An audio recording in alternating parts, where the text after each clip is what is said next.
Hello everyone. तो ये part start होता है कि जब जियांग जुऑन को ऑप्शन देता है कि सबूत भी ले लो और साथ में मुझे चूज करो, शीशियाओ को छोड़ दो। लेकिन वो कहने लगती है कि मैंने शीशियाओ को अपनी लाइफ में इसलिए चूज नहीं किया कि उसने मेरी हेल्प करी है, बल्कि इसलिए किया है क्योंकि मैं उससे सच्चा प्यार करती हूँ। अगर तुम चाहते हो कि मैं तुम्हारे लिए फीलिंग्स बदल लूं तो ये कभी नहीं बदल सकती। प्यार मन से होता है और तुम्हें मैं मन से बस एक अच्छा दोस्त ही मानती हूँ, 10 साल पहले भी और अब भी। जुऑन की शीशियाओ के लिए फीलिंग्स कभी भी किसी सूरत नहीं बदल सकती थी।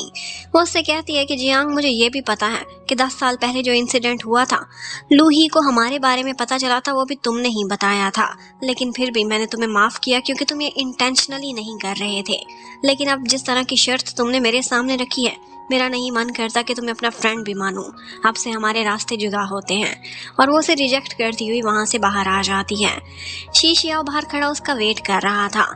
यहाँ पर जुऑन का मूड बहुत खराब था। वो कहती है सबूत तो मुझे नहीं मिल सकते। शीशियाओ उससे कहता है कि तुम मेरे रोमांटिक राइवल से मिलने के लिए गई थी और 1 घंटा बाहर मुझे वेट भी कराया है, कंपनसेट करो मुझे। लेकिन जुऑन का कहना था कि तुम अपनी मर्जी से आए हो, मैंने तुम्हें बाहर खड़ा नहीं किया था। जबकि उधर जियांग जब ऑफिस जाता है तो मिस्टर लू, उसके डैड, उस पर काफी गुस्सा करते हैं और कहते हैं मिस्टर हुआंग की कंपनी के साथ कोऑपरेशन खत्म हुई, मैं ओवरसीज था, ये सारा कुछ हो गया। तुम्हें ये रिपोर्ट मुझे देना चाहिए थी और ये सब चीजों को ब्लॉक करना था। तुम मेरे ऑर्डर्स नहीं मान रहे हो। मैंने तुम्हें जिस सीट पर बिठाया है, मैं तुम्हें उछाल कर नीचे भी गिरा सकता हूँ। लेकिन जियांग का कहना था कि मैं आपके टुकड़ों पर नहीं पल रहा। मैंने जो किया है अपने बल पर इस पोजीशन पर पहुंचा हूँ। और अगर आप मुझे अपनी शतरंज की गेम के मोहरे के तौर पर यूज करना चाहते हैं तो आप कामयाब नहीं हो पाएंगे। मैं वो 10 साल पुराना नहीं हूँ जिसे आप वादे करके, अपनी बातें करके मैनिपुलेट कर लेते थे। अब डैड फिर से नरम पड़ते हैं, उसका माथा चूमने के लिए आगे बढ़ते हैं कि तुम मेरे बेटे हो, मेरे जैसे बनोगे। लेकिन वो डैड को एक बहुत बुरी टक्कर देता है और वहां से चला जाता है। अब डैड को बहुत गुस्सा आता है। कहते हैं मेरे दोनों बेटे ही बहुत नालायक निकले। और इसके साथ ही वो ऑर्डर दे देते हैं कि मिस्टर वोंग के घर पर जाओ और उन्हें इन्फॉर्मेशन दो कि जो उनसे मिलने के लिए आए थे वो मेरी ही कंपनी के लोग थे। और बस ऐसा ही होता है। मिस्टर वोंग के पास लोग आते हैं, उसे मारते हैं और कहते हैं कि तुमने लैन यूए के लोगों को ही अपने सबूत दिए थे, वही जो तुम्हारी फैक्ट्री पर कब्जा करना चाहते थे। तुम कितने बेवकूफ हो जो मिस्टर लू के बेटे से ही उल्लू बन गए। और बस इसका रिएक्शन ये आता है कि मिस्टर वोंग एक दिन जुऑन को किडनैप कर लेते हैं। शीशियाओ को पता चल गया था सीसीटीवी फुटेज के थ्रू। वो उन्हीं को ही तलाश करने जा रहा था कि इतने में रास्ते में जियांग आ जाता है।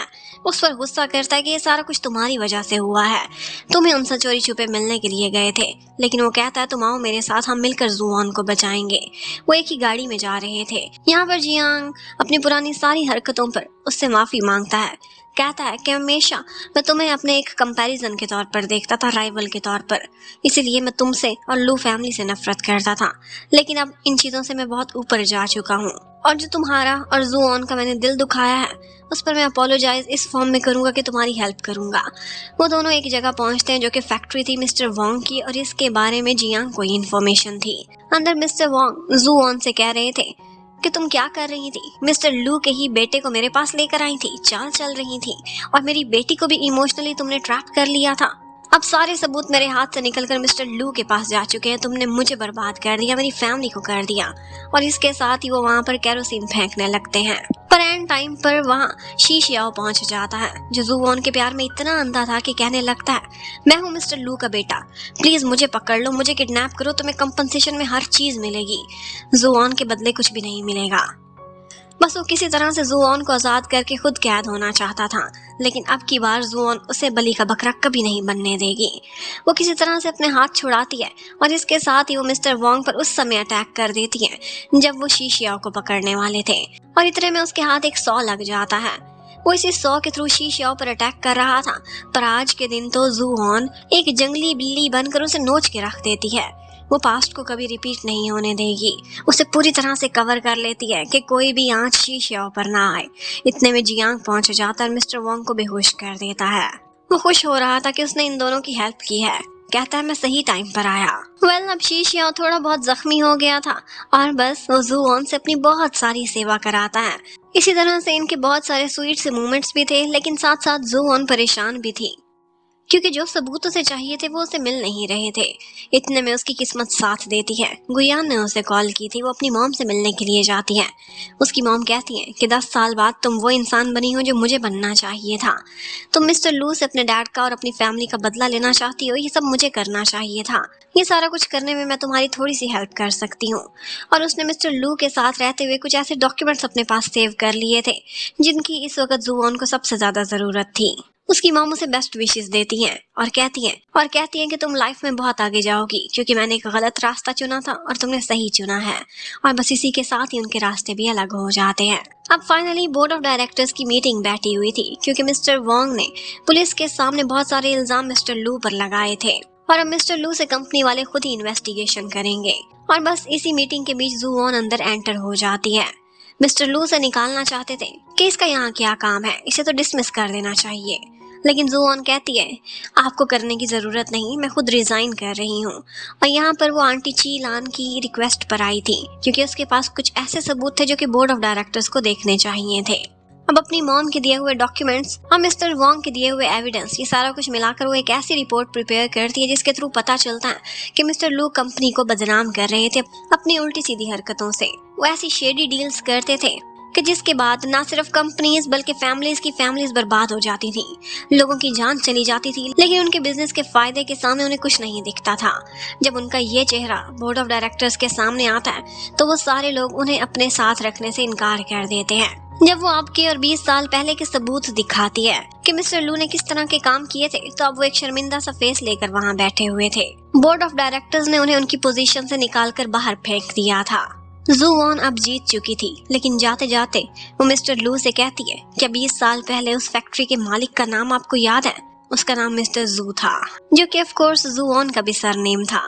उसने अब अपने डैड का बदला ले लिया था। वो बहुत खुश बाहर आती है।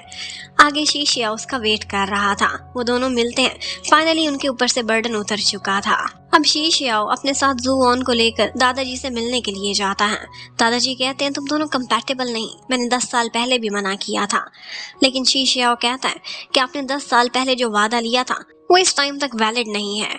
तब हम दोनों बच्चे थे, इमेच्योर थे, आप लोगों की बातों में आ गए, लेकिन अब हम रास्ते जुदा नहीं कर सकते। आपको लगता है कि जैसे ये मेरे लिए सही नहीं है, लेकिन मैं जानता हूँ कि मैं इसी के साथ ही खुश हूँ। दादाजी कहते हैं ये तुम्हें धोखा दे चुकी है, बहुत दफा तुम्हारा यूज कर चुकी है। पर शीशिया का कहना था ये मुझे धोखा दे मुझे कबूल है, ये मुझे हर्ट करे मुझे वो भी कबूल है, मैं मुंह के बल गिर जाऊं इसकी वजह से, फिर भी मैं इसके साथ खुश हूँ। आपने जो फैसला किया था मेरे डैड की और मेरे मॉम की शादी कराकर, क्या मेरा भी वैसा ही अंजाम चाहते हैं आप? अब उसने ऐसी बात की थी कि दादाजी को उनके रिश्ते को एक्सेप्ट करना पड़ता है। अब फाइनली उन्हें फैमिली की अप्रूवल भी मिल चुकी थी। दूसरी तरफ हमें दिखाते हैं कि गू मंग अपने उसी घर में जाती है और अब जब वो एंटर होती है तो वो सारा घर फर्नीचर से और हर चीज से सजा हुआ था, बिल्कुल वैसा ही जैसा गू मंग ने बहुत अरसा पहले प्लानिंग की थी। ये सारा कुछ फैन उसके लिए कर रहा था और इसके साथ ही वो उससे सॉरी करता कि मैं तुम्हें समय नहीं दे सका। फाइनली वो भी उसे माफ कर देती है और उन दोनों का पैचअप हो चुका था। अब उन दोनों के एक होने की खबर मूवमेंट्स के थ्रू शीशिया और जुओन को भी पता चलती है। जुओन कहती है कि हम कब अपने कपल होने का स्टेटस लगाएंगे और उसी समय शीशिया फोन निकालता है, उन दोनों की एक पिक्चर बनाता है और अपने स्टेटस पर डाल देता है। कहता है कि काश हम दोनों एक नेवर एंडिंग समर गुजारें। और यही बात वो जुओन से कह रहा था कि मैं तो कब से ये रिलेशनशिप पब्लिक करना चाहता था, बस तुम्हारी ये अप्रूवल का इंतजार था। अब इसके बाद वो दोनों जाते हैं और बहुत अच्छा समय एक साथ गुजारते हैं। इसके बाद जुओन एक प्लानिंग करती है। एक दिन शीशियाओ को अपने साथ लॉन में लेकर जाती है जहाँ पर उसने बहुत सारी डेकोरेशंस की हुई थी और वो लोग वही गेम एक साथ खेलते हैं जो 10 साल पहले खेला करते थे। ये गेम शीशियाओ की फेवरेट थी और इस गेम में शीशियाओ जुओन से जीत जाता है।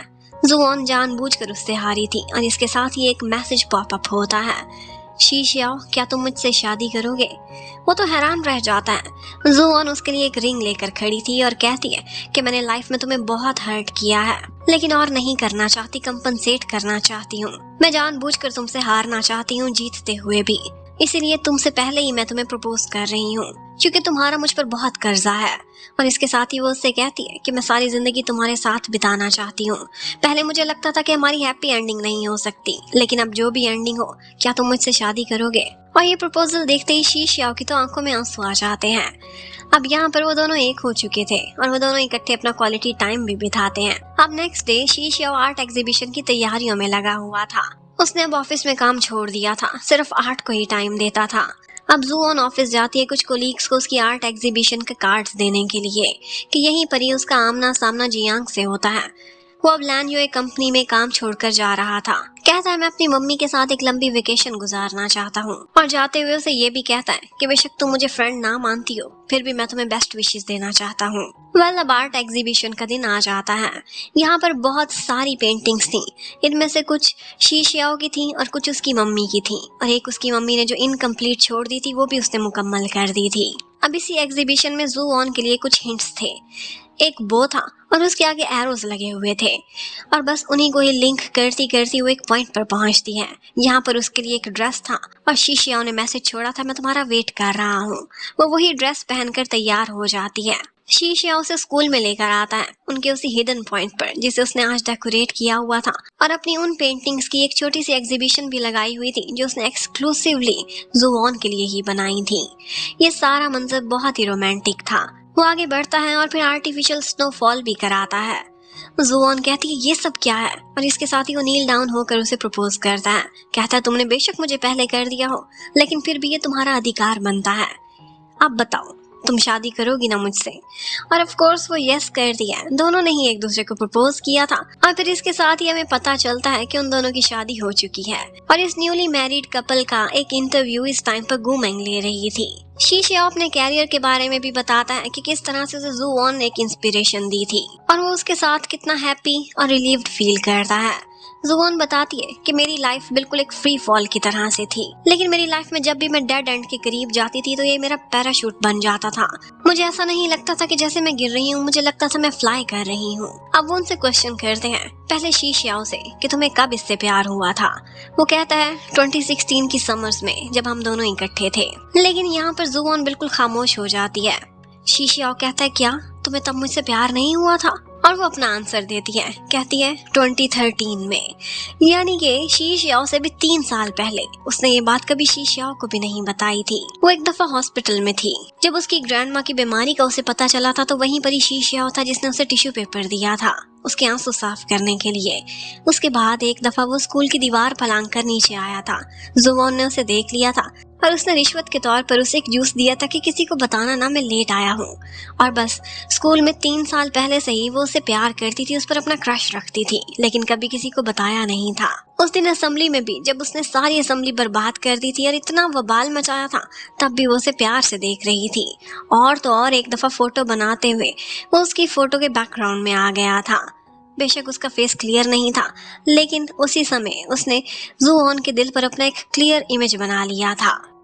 और बस इस प्यारी सी रेवलेशन के साथ ही इस ड्रामे की हैप्पी एंडिंग होती है। Thank you for watching, stay connected, bye bye.